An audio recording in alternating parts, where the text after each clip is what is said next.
This is a pre-appointment hearing by the Select Committee into the appointment of the new chairman of the BBC Trust, and I would like to welcome the government's preferred candidate for the position, Rona Fairhead.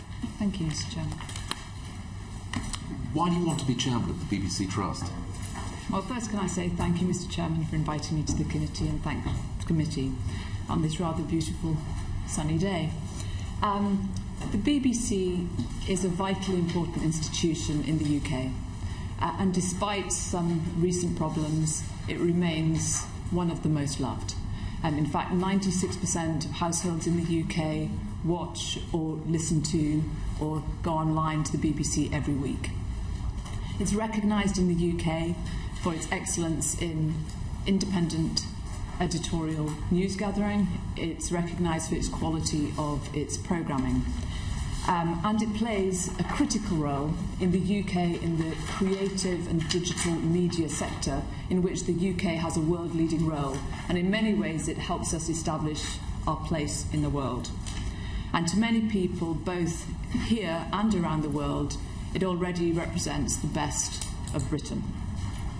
However, there is very little doubt that it's had a tough time over recent years, and it faces a critical period over the next few years as we begin the debate about its future and ahead of a new charter.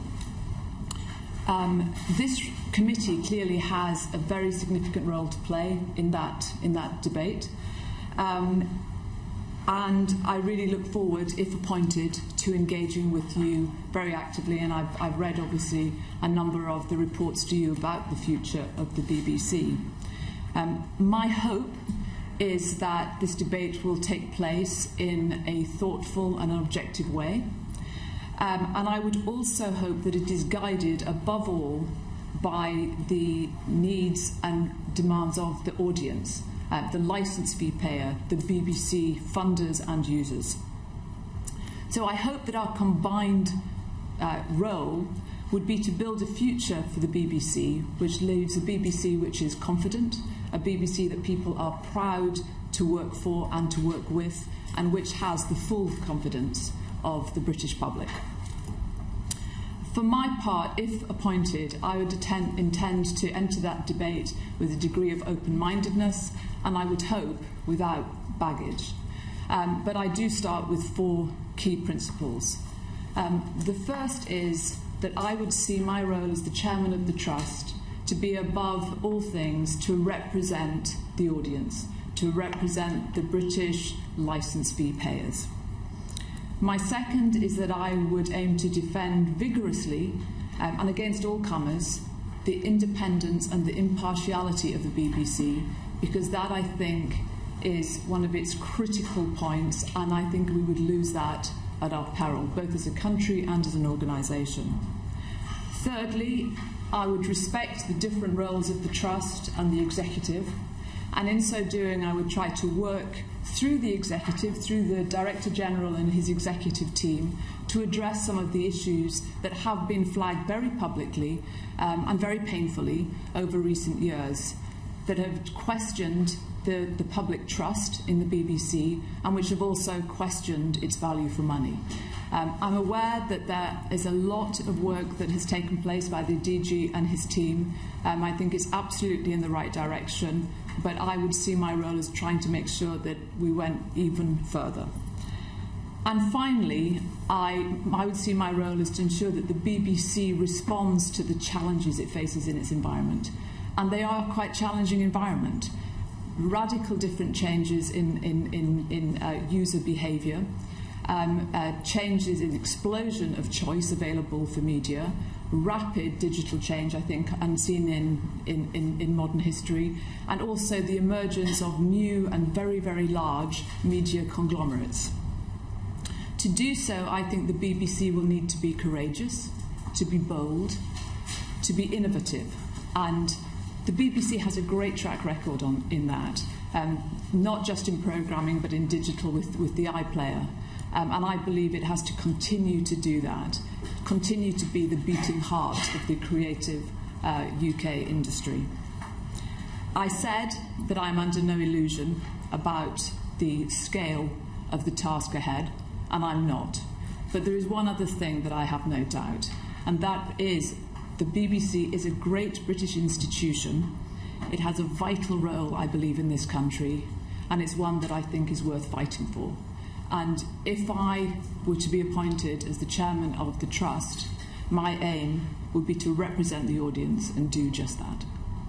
Thank you. I'm still not sure at the end of that answer why you want to be the chairman. I mean, you've set out your vision of what the job is and what the BBC is, but I don't quite get from you yet why you want to give up an extremely lucrative private sector career in order to take a rather less well-paid public sector career where you're going to be in the front line having things thrown at you every day.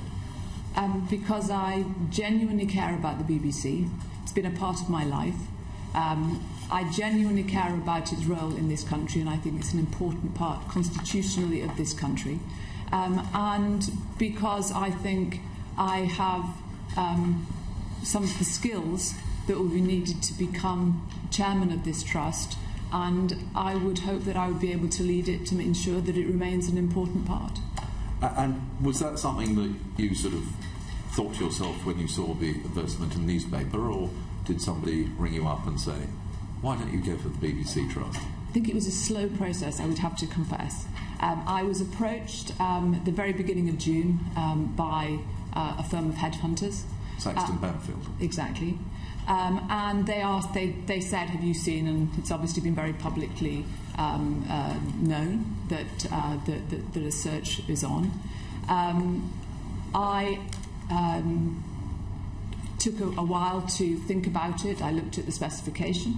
I then asked for a meeting with Saxton Banfield, and my basic I had a number of questions. There's a lot of commentary, as you are well aware, in the press, and the issue I had. I mean, I've always believed in the importance of the BBC. The question I really had deep down was, is this job doable? And is there an appetite both within the organisation and within the various bodies that affect the BBC to lead towards a BBC that I think is worth fighting for? And then the other element that I had was in terms of appropriate time commitment. Did I have enough to be able to do that? And clearly those were all things that I took into the round. I then applied the normal process, filled in the application form, and went through what I saw as a very standard process. Okay, thank you. Philip Davis. The bit that always strikes me about these things is that in most organisations, when you say to somebody, you know, why do you want to do this job? And certainly in the private sector, most people start off by saying, well, you know, it's a bit of a basket case. I think I can sort out this. I think I can sort out this organisation. The thing that strikes me when anyone ever comes forward for this job is that they say, what do you think? What made you apply for the job? And everyone starts off by saying, give a long sort of speech about how marvellous the BBC is, how wonderful it is, how brilliant it is, and whatever. And you think, well, if it's so wonderful and marvellous and brilliant and fantastic, what on earth do you want to? I mean, what is it that you're wanting to achieve? I mean, see, from what you started off by saying, BBC's a wonderful, best organisation since sliced bread. So why don't you just leave it to carry on as it is without you interfering in it? I think I alluded to some of the challenges, Mr. Davis, in my opening. I think there have been some real questions in terms of in recent reports that have taken place in terms of the editorial standards. Is it as independent? Is it as impartial? Are there areas? Is it really value for money? And I think there have been questions raised on all of those in recent years. I think a number of those have been addressed, both through the trust and by the DG and the executive. But I do think those are the things that need to be ensured are dealt with. And I also think that the context is very important. So I genuinely think that as we enter this new debate for the new charter, that's a really critical time for this organisation. And so I don't think it's anywhere set in stone that there is a clear mandate for the BBC Future, and there's a clear understanding of how it will be funded, what size it will be, but most importantly, what does the audience really want for the BBC, and what are they prepared to pay? Well, now we're getting somewhere now. You see, in your opening spiel, you said that you wanted to I think your second one was that you wanted, the word you used was to defend the BBC's impartiality. Mm-hmm. That implies it already is impartial, and therefore you want to, when you defend something, it means you want to preserve it. In your answer you just gave, you raised a question as to whether or not it was genuinely impartial. So where do you sort of stand on this? Do you feel that the BBC is genuinely impartial in everything it does at the moment, or do you think it isn't? I think the role for the BBC is that it has to be impartial, and I think we know that, but do you think it is? I mean, I'm asking you whether you think it is or it isn't. I think broadly yes, and if you look at the public research, the data would say that the public, on the whole, thinks it's impartial. I think the important thing for the Trust to do, as the oversight body, is to ensure that that impartiality is very clear and is understood and is unquestioned. Are you aware of the Wilson review into BBC impartiality that took place a number of years ago? No, I don't know the details of that particular review. Well, can I suggest if you are confirmed in the position that you go away and have a look at it and then ensure that the BBC actually deals with the issues that were raised regarding its impartiality in those other reviews, because that would suggest that it isn't quite as impartial as you would suggest. Just on this sort of recruitment process, there was lots of speculation in the media that the Prime Minister in particular, I think, was absolutely desperate to that a woman should be given the job of chairman of the BBC Trust. Did you get any feeling at any stage that you were being favoured for the job as a result of your gender? Well, I am a woman, so I had noticed that. Thank you. But to be absolutely frank, no. I felt that the process was for my mind, a standard process. I was challenged on the things which I think are relevant, which was my understanding of parts of the industry. I cannot claim to have programming experience. I do not. But I do have deep experience in media, having been for 13 years at Pearson, which is the owner of the Financial Times and The Economist, and having run the Financial Times Group. But I think importantly for me, in looking at the role of the chairman of the Trust, it really is about being able to oversee, being able to be effective in a governance way. So to make sure that the executive are held to account, both positively and negatively. Account if they do, it's outstanding, and also that there are consequences if not. And I spent most of my career, it is true, in the private sector, and I have had both executive and non-executive roles, including chair roles. So the focus really was very much on that, my approach to oversight, my approach to governance. Do you think it's important what the gender of the chairman of the BBC Trust? To you, is it important? No, it's not important to me. I think it should be the person that has the skills that for the role. But no, I don't think gender is important. And just finally, we're going to come on to some of the other points that you raised, but I just wanted to know that, in terms of starting this job, you are sort of replacing somebody. I just wondered whether or not, just generally, you thought that Lord Patten had done a good job as chairman of the BBC Trust, or hadn't done a good job as the chairman of the BBC Trust.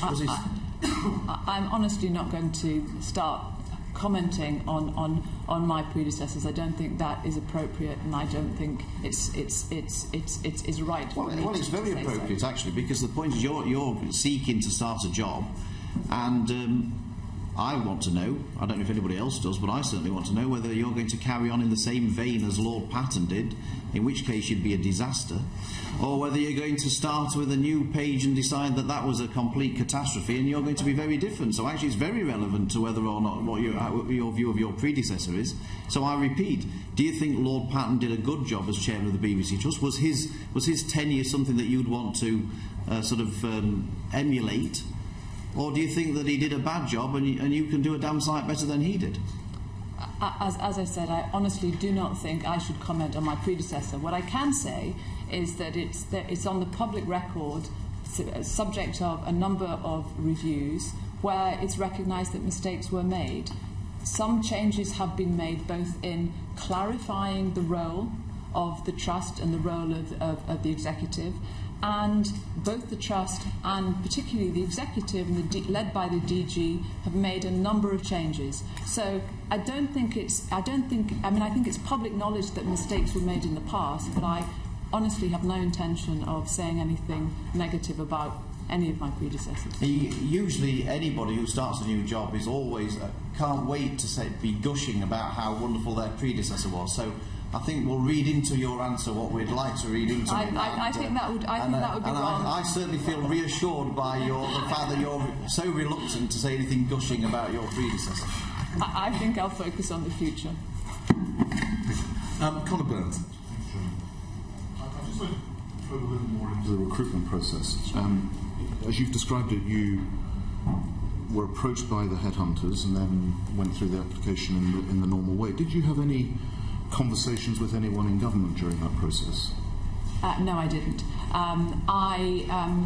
From the moment that I was approached, I had no discussions whatsoever with people in government about the role.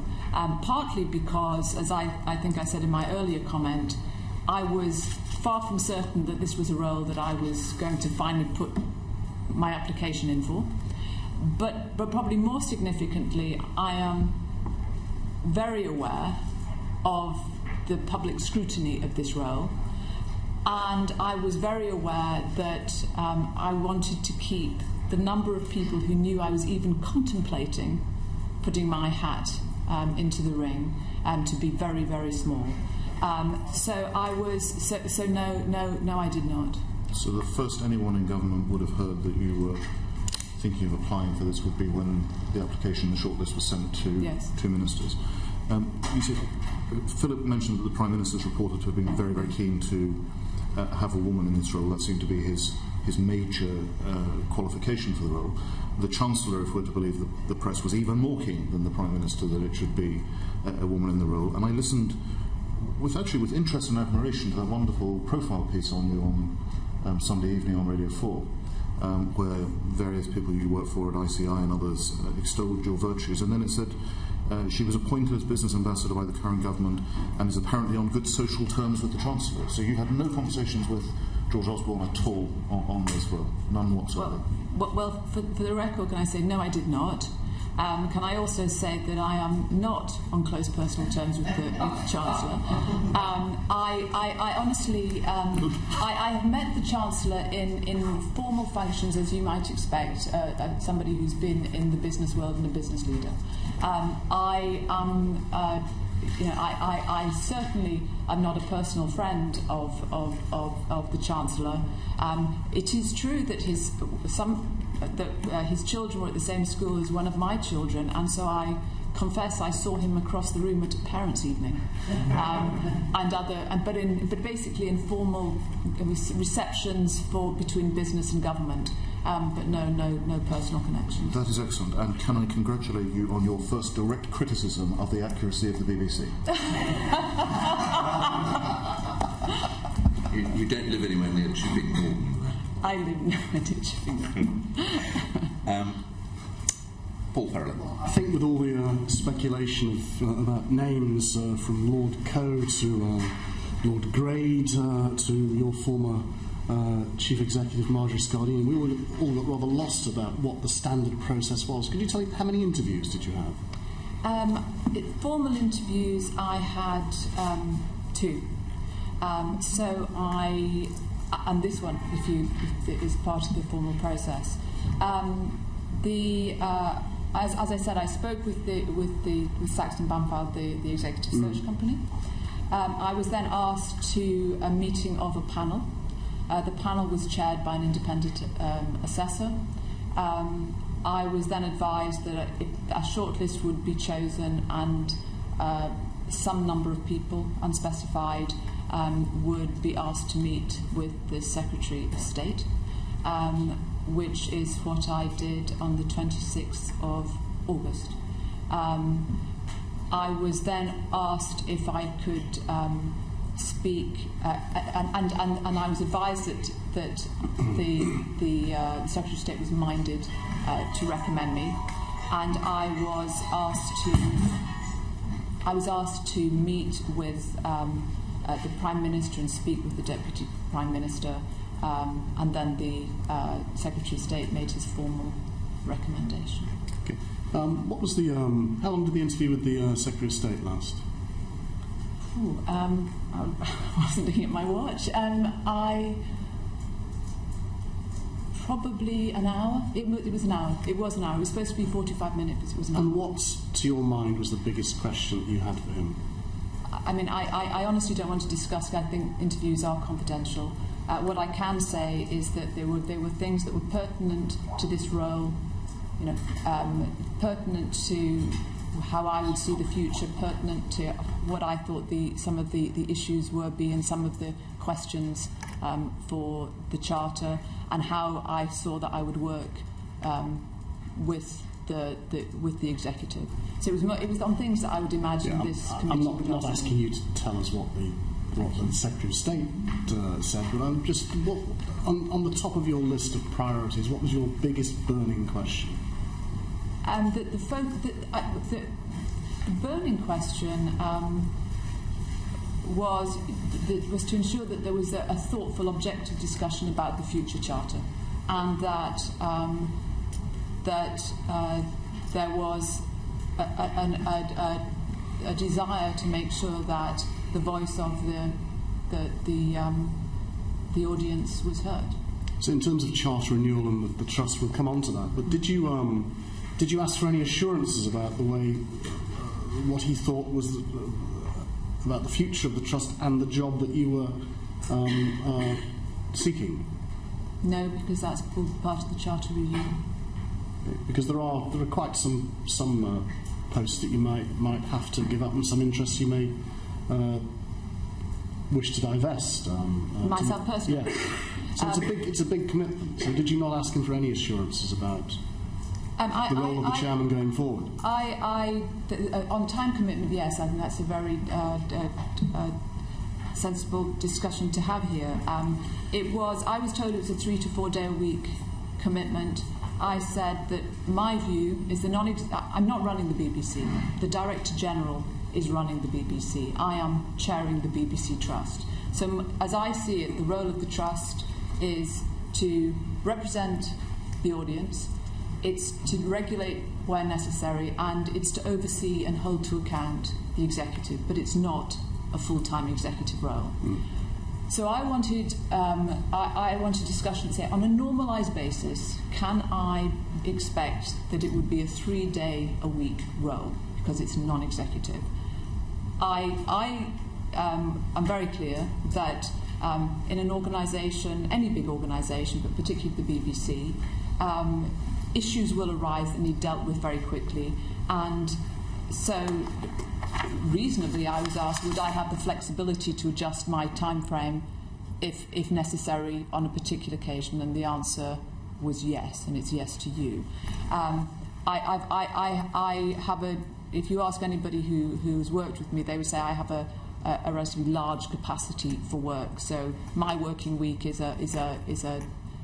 can go very happily to 7 days. Ideally not all the time, but I'm prepared to do that if that's what the job requires. But I said on a normalised basis, would 3 day a week be what I would be able to expect? Not at the beginning when I'm coming up to speed, not when the crises hit, but on a normalised basis. So that was the assurance I asked for. Okay, my question was more related to the existence of the job that you were applying for rather than the time. But we'll get onto that later. But it's helpful that you've gone on to time. You've got quite a few hats. Do you intend to relinquish any of the hats that you currently wear? Well, I've already relinquished immediately some of the hats. I as is on the public record, was a member of the Cabinet Office Board, yeah. And I was working on various things around various projects around the civil service. And I immediately stepped down from those because I thought for this role, even to appear before this committee, I should step down, and that has freed up actually quite a lot of time. My current belief is that I can manage if it genuinely is a 3-day a week, and accepting I work 7 at times. I can keep my roles at HSBC and Pepsi. If I decide that that is not tenable, I'm very clear that my primary role is the BBC, okay. And I would use my judgment accordingly. And the 2 other directorships, the Economist, no longer a director. And IDC, that's up to July. IDC no longer a director since 2010. Okay, I mean, there's been some comment on your role at HSBC. But I just wanted to ask a rather different question. You're the chairman now, a very recent appointment of HSB North America Holdings. Now, HSBC, through an accident of its worldwide base in the Far East and elsewhere, came out of the financial crisis without needing bailout. But it had a torrid time in North America. You were a non-executive director there, but just regarding time, it's a situation in North America that's still being sorted out. So how much time are you, and you have an M&A background, how much time are you spending as being chairman of HSBC North America? I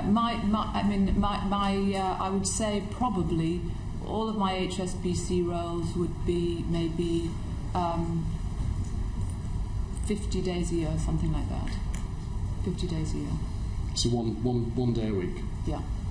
It's a fairly major job. 1.5. I do a lot by phone, and I tend to, when I do go to the States, which I do for both Pepsi and HSBC, I tend to do them in a very, very concentrated way. So I work all the way through to the late evening. I get up early, I work all the way through, and then I overnight flight back. It's been the life I've led for many years. I just get used to sleeping on planes. Okay, I want to raise some more about HSBC when we talk about Mrs. Fowd's career background, John. But I just wanted to ask one rather personal question. At Cambridge, you were chair of the Law Society. You weren't involved in footlights there. Then you went into management consultancy with the people who think that they can run the business world at Bain & Company whilst before they're 30. And then you became a wheeler dealer and a number cruncher. So why do you think you're the sort of person who would want to be, or who should be, the overseer, the hand on the tiller of a creative organisation like the BBC? I've been involved in a creative organisation since 2001 with Pearson. Pearson, at its heart, is a creative organisation. It publishes books, it's in education, and that has a huge amount of creativity. It owns Dorling Kindersley, so I've been surrounded by creative people.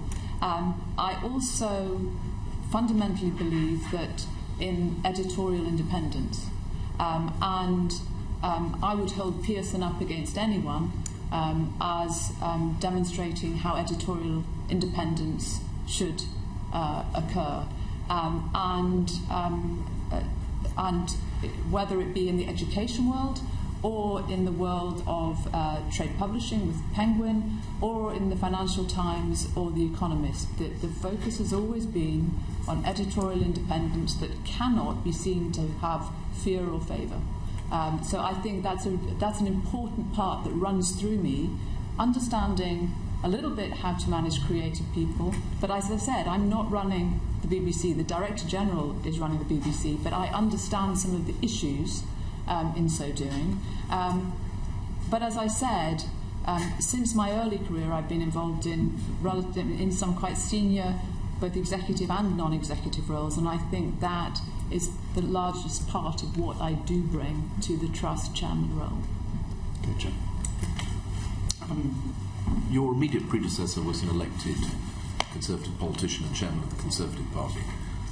Before him, another chairman was a very major donor to the Labour Party. So having political connections certainly doesn't bar you from the position. But can you just tell us whether you've had any involvement in politics or supported a political party financially?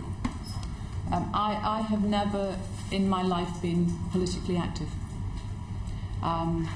It's public record that my husband was a Tory councillor, which he stepped down from a few years ago, but he was a Tory councillor and he stood as a Tory candidate. But it's not my husband that's applying for this role, it's myself.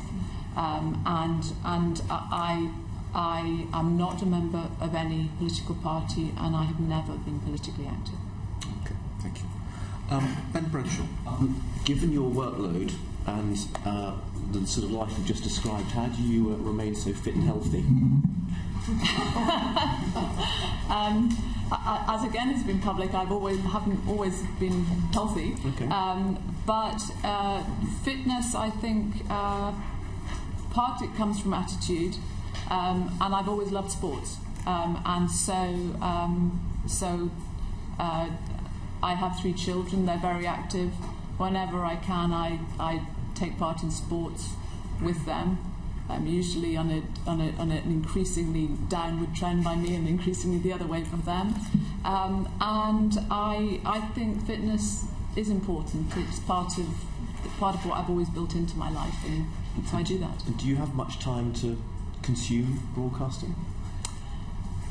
I do actually. I realise. I mean, I obviously I'm not going to pretend that I watch everything because I don't have the time to do that. But I am quite a user and have been all my life of the BBC. So if I would say my normal day, I wake up and I go to bed with the BBC already. I'm sure that will continue. So I wake up to the Today programme. I go to bed with news, the 10 o'clock news or the news channel. But it's pretty broad. So I listen, I watch, I use the website.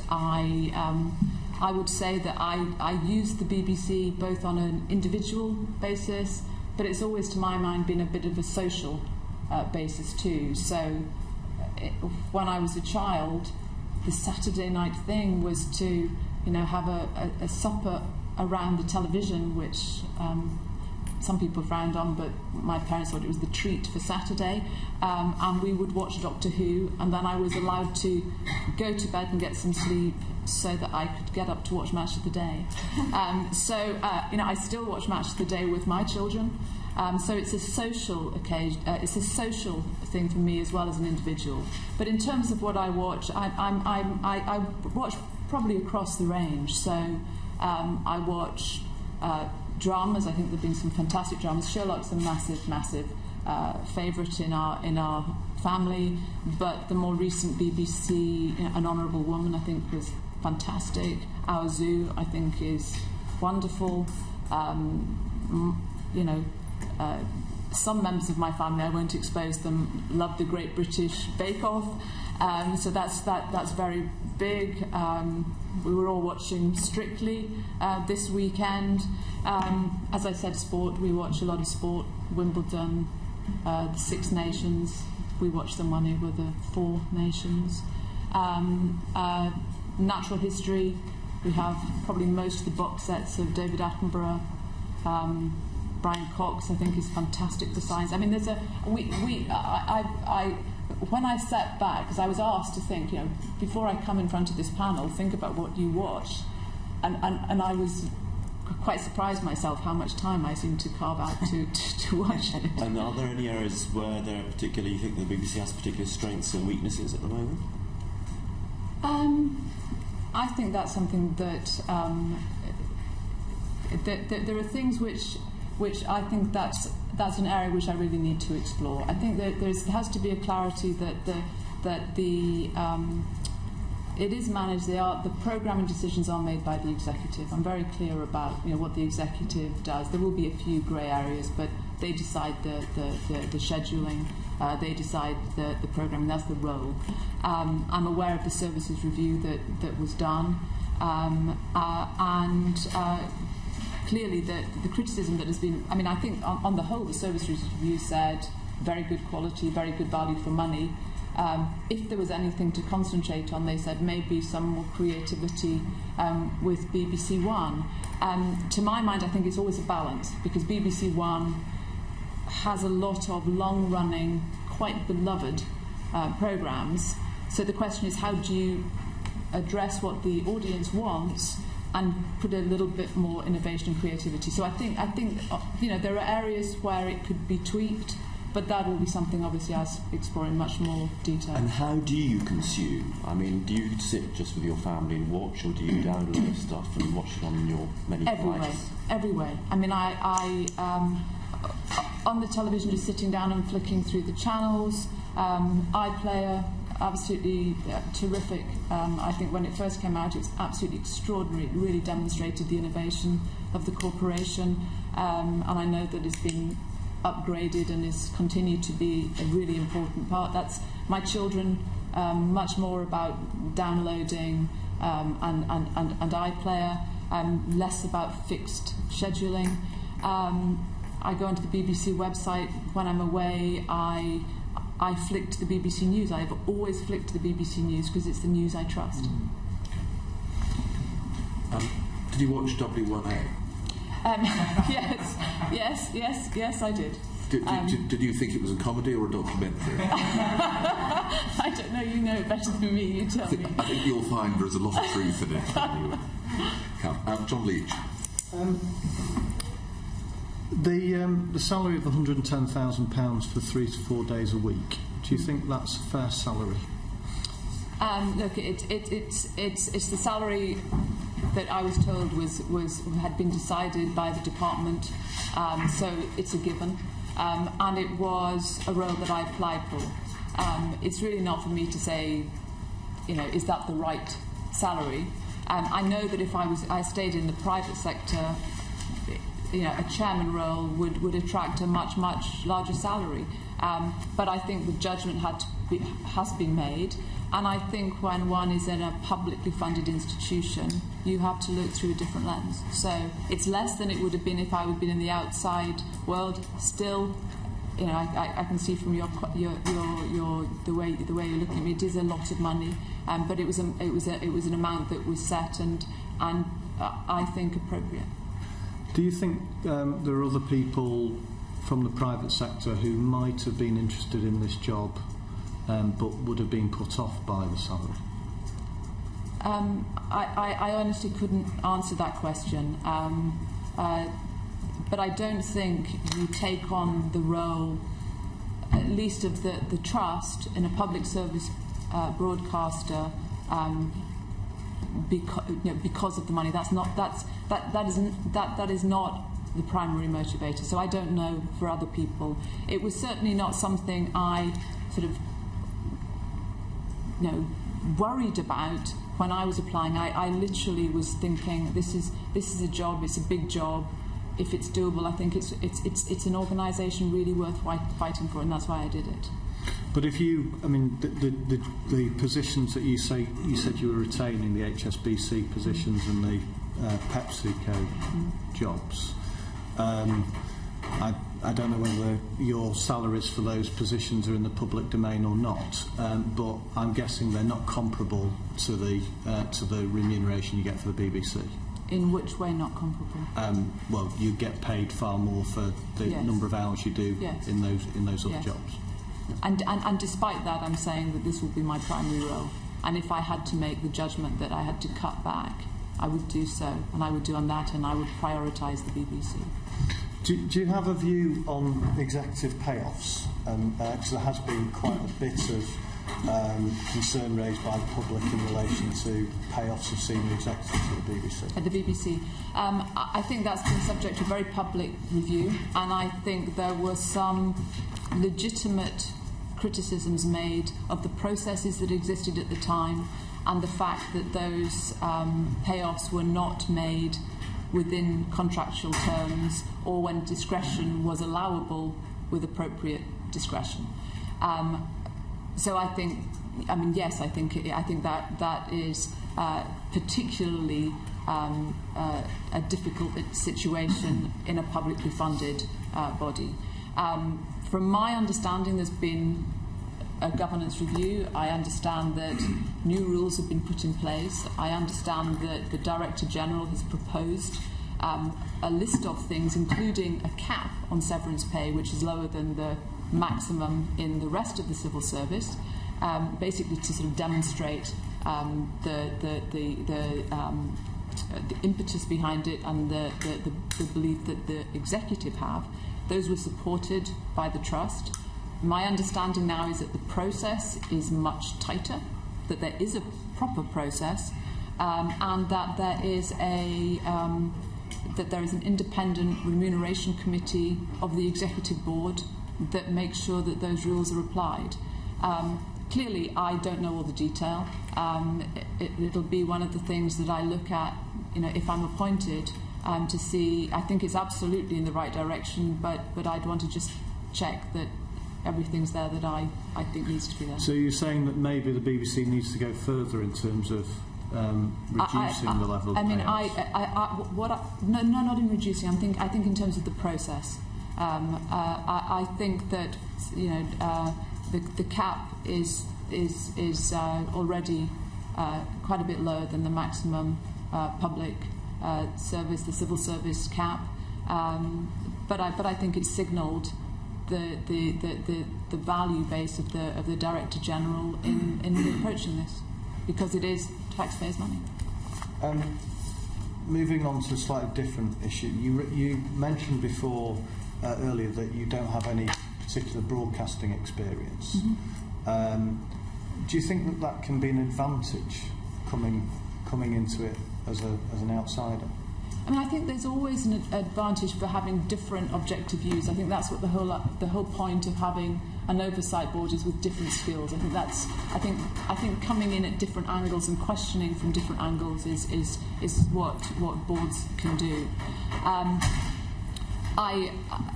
So I think I'll go with a clean play. And sometimes you'll find that people who haven't come from that past say, but why do you do that? And actually, sometimes there isn't a good reason apart from that's the way we've always done it. So you actually lead down to something that is better. I don't want you to come away thinking that the Trust won't have any programming experience, because there are 12 trustees, as you know, and within the trustee base there's deep programming knowledge and experience. So, but I think your proposal is right. I think sometimes it helps not coming from it, because then you can ask the really stupid questions, and sometimes they don't have a good answer. So, as a relative newcomer to broadcasting, what's your view of public service? What constitutes public service broadcasting? I think the public service broadcaster, certainly the BBC, should be about. I think you need a publicly funded organisation which is dealing with news gathering and helping people understand what's happening in the country, what's happening around the world, and so I think that's fundamental.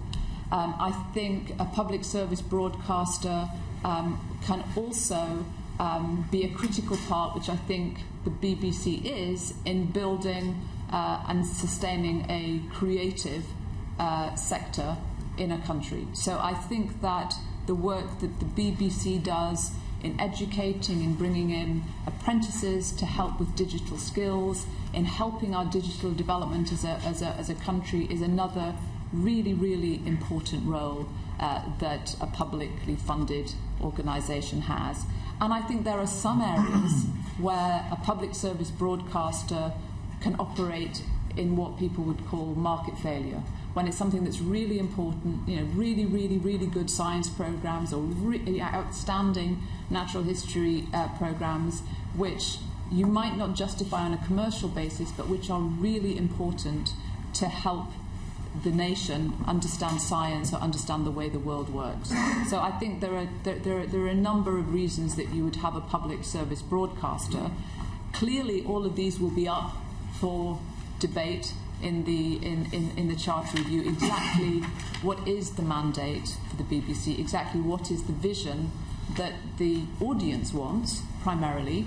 And then obviously there'll be a debate about what people are prepared to. But why can't that public service broadcasting be paid for out of the licence fee and delivered by others? Channel 4, ITV, Sky? I mean, I'm aware that there's a challenge there, but to my mind, I think what the current situation gives is a total clarity. So there's a clarity about exactly what you're getting for your money. You can engage in that debate as a licence fee payer and as an audience, and it gives clarity of accountability. So I think that there are various models, as you're very well aware on this committee, of public service broadcasting, but the licence fee, I think there is a lot of sense in having it focused on the BBC because of that clarity and that accountability. Have you seen the reports that suggest that a strong public service broadcaster has a positive impact on improving the quality of TV in the commercial sector? I believe it does. I believe competition. That wasn't the question. Better. I asked whether you'd seen the reports that suggested that was the case. I haven't read that particular report. I've read synopsis Were you aware of reports. It, though? Yes. Right. Okay. So, and you would agree? I would agree. I've worked in the private sector, and I do think that elements of competition and really having to compete do enhance overall quality. And how do you see public service broadcasting evolving over the next 5 to 10 years? Well, I think that is that's the debate we're about to start having with the Charter Review. But I'm asking you for your opinion on how you see that debate going and evolving. Well, I think it would be wrong for me to have a definitive vision of the BBC right now. I am aware that you are taking an extraordinary amount of effort in understanding what the future of the BBC could be and getting input from a wide variety of people. Clearly the Trust will be doing that too with the audience panels. And I think all of that has to be fed in. I suppose I start with the basic point of view that there are some things that won't change. It has to be about quality programming, it has to be impartial, it has to be editorial independent. I think that is clear. I think that the debates will be about what are the areas and how far does that extend in those areas for the BBC itself. My current going in assessment is I've looked at the Director General's areas of focus, and they seem to be entirely sensible. And I also think there is an unanswered question in exactly what role can the BBC have in the creative digital development in the country and the building of the skills in this country. And I think that is to my mind, that's a very important role that the BBC has. But that again is something which we have to take input and then come together on a clear vision and make sure that that is something that is supported both directionally and through funding by the licence fee payer. Just one last question. You mentioned that you're a big fan of Match Today. Yes. Do you have a view on the debate about whether or not the BBC should be trying to do to have more live sport, particularly live football on TV? Because Match Today remains the most watched of any football throughout the week. Is there a role for the BBC to try and be showing more live football?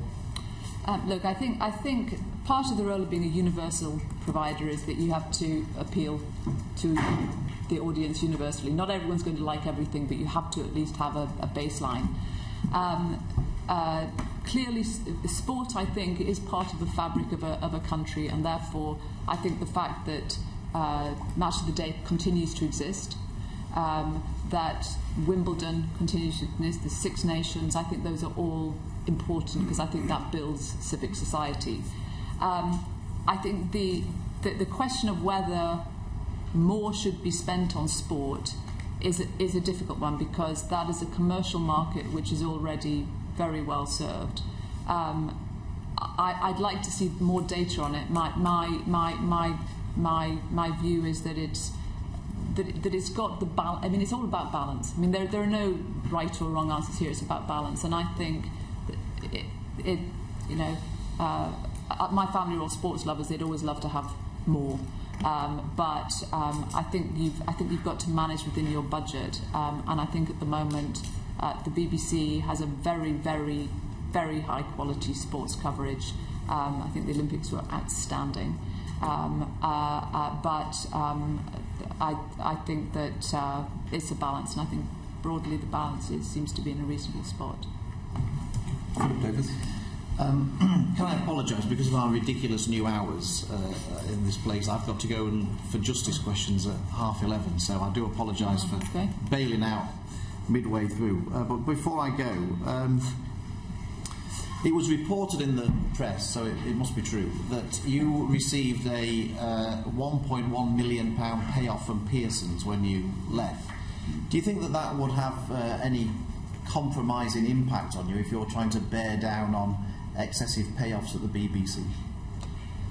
I would hope not. I mean, it's clearly a lot of money. That's clear. It is, but I have to say those were relatively standard within my industry for the level of the role that I had and for what I had done. And all I can say is there on the public record, it was done entirely within contractual terms, and any discretion that was used was done by an independent remuneration committee with independent advice. So I'm not going to apologise for the fact that I came from the private sector, but as I said before, I do think that when you're in the public funded world, you have to look at costs through a different lens. And it was also reported that you also received a healthy amount of share options at the same time. And the speculation was that you still retain a large number of shares in Pearson, and that the BBC has a commercial relationship with Pearson. Is all of that true, and if so, would that lead you to sell any shares in Pearson that you retain? It's true that I built up, as you can imagine, working for 13 years at really senior levels in an organisation, shares, share options, performance shares. So yes, that's true. I have sold some, but I still hold a significant number of Pearson shares, because I think it's a good share to hold. Clearly, if appointed, I'm the preferred candidate now. I'm not appointed. If appointed, I would take advice. If I was given advice that there was a clear conflict of interest, then I would look at that advice and apply my judgment. And if I felt necessary that I should sell all the shares, then that was what I would do. It could be anything from I know that in some areas people recuse themselves from meetings. If it was felt that it was a really significant conflict, then I would take all measures up to and including selling those shares, although that would not be my preference right now. But would you not see that it's a clear conflict of interest if you're the chairman of the BBC Trust and the BBC has a commercial relationship with Pearson, that it is unsustainable for you to try and ride both of those horses? Would you not see that even it's not whether any impropriety takes place, it's just how it's perceived that is unsustainable? I mean, I don't know, honestly, the current relationships that the BBC has with Pearson. If I thought it was material, if I thought it even questioned my integrity, then I would take the appropriate actions.